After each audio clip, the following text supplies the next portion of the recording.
México, la tierra del mariachi, del tequila, de los tacos y los chiles. Al menos así lo conoce todo el mundo. Pero México es un país muy rico en muchas cosas: folclore, cultura, música, gastronomía, naturaleza y también el arte. Pero primero, ¿qué es el arte?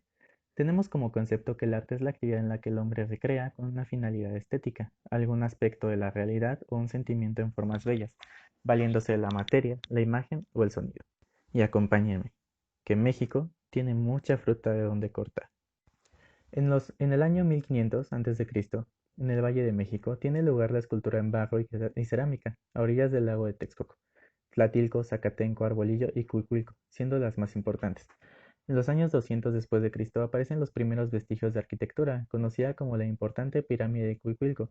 Llegan nuevos grupos de población, toltecas y aztecas. En las figuras de barro abundan las mujeres embarazadas o con niños en los brazos, algunas desnudas o con poca ropa, pero todas con adornos en la cabeza, collares y orejas. Y también una gran cantidad de figuras antropomorfas, de muslos y caderas muy amplias, por ejemplo, relacionado al culto de la fertilidad y de la tierra. La pintura realizada con el estuco, la que después se retiraba y dejaba el dibujo marcado, cultivando la pintura y el tatuaje, rindiendo culto al fuego, lluvia, aires, astros y planetas. En Tlatilco, una de sus características principales fueron los figurines pequeños, ídolos antropomorfos exagerados, con rasgos femeninos que nos remiten a sus gritos agrícolas. Los olmecas deformaban el cráneo de una manera exuberante para darle aspecto de aguacate. La venta. Usaban principalmente barro o piedra en sus esculturas, pastillaje y esculpido como técnicas respectivamente. En sus esculturas se podía observar el naturalismo, idealismo y abstracción, así como rasgos físicos de los animales. Las cabezas colosales muy conocidas. Estatuas como el luchador, el pensador o el señor de las limas. Teotihuacán. Sus centros ceremoniales y las construcciones son a un plano perfectamente proyectado, las avenidas anchas y rectas con la pirámide del Sol, además de la calzada de los muertos con técnicas en talud. En sus esculturas se distinguen las máscaras realistas trabajadas en alabastro, las cuales se colocaban sobre los cadáveres o sobre los envoltorios de los muertos. Los teotihuacanos también fueron grandes pintores, retrataron principalmente la naturaleza y sus actividades cotidianas, predominando los colores verdes, azul, rojo, amarillo y blanco, diferenciados por una línea pequeña. Los mayas. Ellos alcanzaron una perfección en técnicas y calidad artística. El escultor usando barro, madera, piedra y el estuco, tal cual en las famosas estelas mayas. Su arquitectura fue de carácter religioso sagrado, siendo de las más bellas que existen, templos como Palenque, Tulum, Templo de los Frescos, Uxmal. En cuanto a literatura, hay tres códices de gran importancia: Peresiano, que es predecir el futuro; Desdrense, astronomía; y Precortesiana. Libros como Popol Vuh o Libro de los Quichés, Chilam Balam, Crac-Chiqueles. Los zapotecas. Ellos tienen como características las estelas que se encuentran en Monte Albán, los bien famosos danzantes.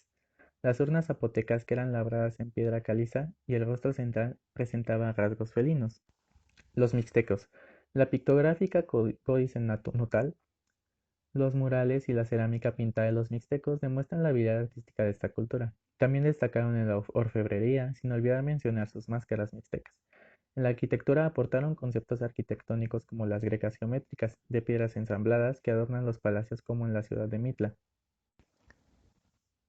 Toltecas. Aquí tenemos a los famosos atlantes de Tula, esculturas antropomorfas que sostenían con la cabeza el techo de una habitación. El templo que más es el más representativo. Consistía de un techo plano sostenido por columnas con sendas a los lados y habitaciones. Los aztecas. Piedra del Sol, que se trataba de una roca de basalto olivino, de unas 25 toneladas y 3,58 metros de diámetro, a finales del siglo comúnmente llamado erróneamente el calendario azteca. En la arquitectura lo más representativo era Templo Mayor, fue el centro absoluto de la religión azteca, el cual contaba con mucha simetría en su estructura. En los tiempos de la conquista hubo el dominio de iglesias y conventos: San Francisco, el más importante de la ciudad de Pachuca; Convento de San Andrés; Actopan, el ex convento de San Nicolás; los arcos de San Poala; el arte barroco. El barroco es una corriente artística que surge en Italia entre el Renacimiento y el Neoclásico. Su tendencia de este es la exageración y ostentación, manifestándose en la arquitectura, escultura y en la pintura como un juego de sombras. La Catedral de México, ubicada en la Plaza Constitución en el centro histórico de la Ciudad de México; la iglesia de Santa María Tonatzintla de Puebla; la Capilla del Rosario en la iglesia de Santo Domingo; el convento de jesuita de Tepoztlán en el Estado de México; la iglesia de Santa Prisca; la Basílica de Guadalupe en Ciudad de México. Pintura.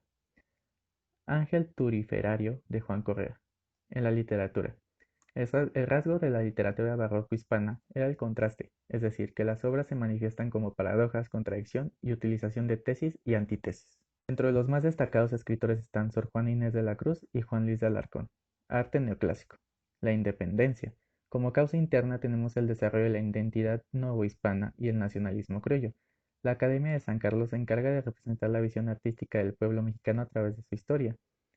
Escultura tenemos a Manuel Tolsa, quien tiene como obras el Palacio de Minería, edificio neoclásico de Tulancingo, reloj de Pachuca, pintura de José María Velasco. Romanticismo. Es un movimiento cultural y político originado en la Alemania y Reino Unido a finales del siglo XVIII como una reacción revolucionaria contra el racionalismo de la Ilustración y el clasicismo, dándole importancia al sentimiento. He aquí un ejemplo, El Ángel de la Independencia de Antonio Rivas Mercado y Roberto Gallo. Pinturas de José María Velasco, como La Hacienda de Chimalpa. En la música tenemos a Juventino Rosas, conocido mundialmente por el vals sobre las olas. Modernismo. Se inspiró de nuevas ideas venidas de Francia, sobre todo el parnasianismo y el simbolismo. En la pintura se tomó como inspiración el Día de Muertos. De las figuras plasmadas en los lienzos murales está la famosa Catrina, que es una forma evolucionada de la diosa Mictezatíhuatl. José Guadalupe Posada fue de los pintores y caricaturistas más destacados de este movimiento. En la música, el más destacado fue Ricardo Castro, quien tuvo como obra más popular el Vals Capricho. También Felipe Villanueva y Manuel Ponce, quien escribió la canción Estrellita, pero no recibió nunca ni un centavo por ella. Nacionalismo revolucionario. Surgió como una ideología, un movimiento social y político.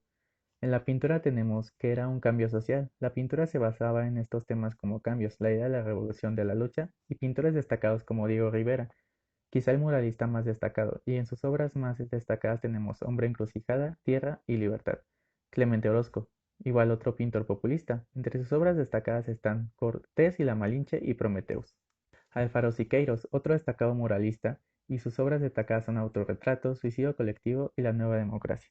María Izquierda, que entre sus obras destacadas están La naturaleza muerta con Huachinango, Malabarista y Escena de circo.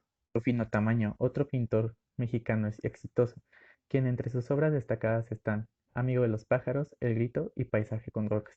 Frida Kahlo, quizá la pintora más célebre e icónica. Sus pinturas más destacadas son Autorretrato, Las dos Fridas, Flor de vida, Henry Ford Hospital. Jorge González Camarena, muralista, pintor y escultor. Sus obras destacadas son El abrazo, La vendimia, La pinacoteca de la Universidad de Concepción. En arquitectura se caracterizó por la transformación simple de formas y elementos decorativos. Claros ejemplos como el Palacio de Bellas Artes, Palacio de los Correos, Cámara de Diputados y el Museo Universitario del Chopo. También tenemos Tlatelolco, el Estadio Azteca, Museo Nacional de Antropología e Historia.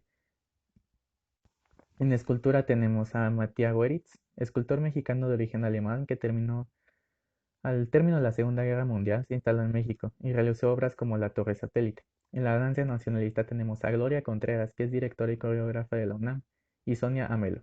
Y así acabamos un repaso por la historia del arte en México. Espero que te hayas empapado un poquito de su historia y comprendas que somos algo más que una rica comida patrimonio de la humanidad, mariachis, tequila, tacos y chiles. Nos vemos la próxima.